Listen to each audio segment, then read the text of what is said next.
Nananawagan ang mga magsasaka sa gobyerno na pataasin ang presyo ng palay. Kasunod ng mga ulat na ilan sa kanila nagpapakamatay dahil sa pagkalugi. Pero ayon sa Department of Agriculture, fake news daw yan. Nasa frontline ng balitang yan, si Gary De Leon.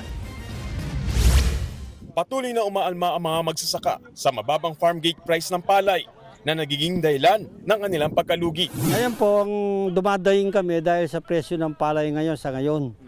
Lugi ang mga kasamahan, hindi makakabayad ng utang dahil sa nangyari ngayong harvest time.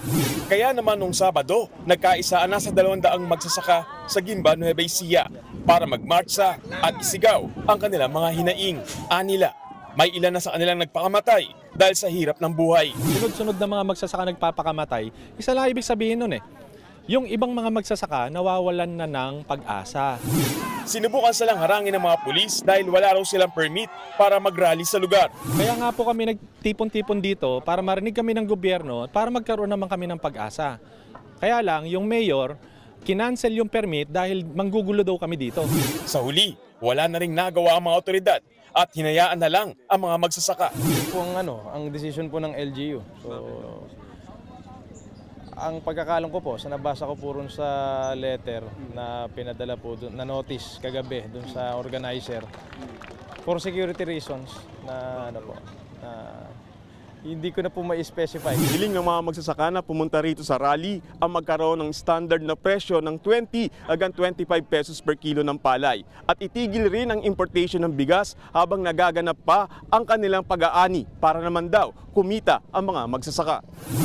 Kung hindi raw maibibigay ng Department of Agriculture ang hiling nilang presyo ng palay, sana raw ay itigil muna ang importasyon ng bigas para ma-adjust ng traders ang presyo. Yun nga lang, hindi raw pinapansin ng ahensya ang kanilang mga hinaing.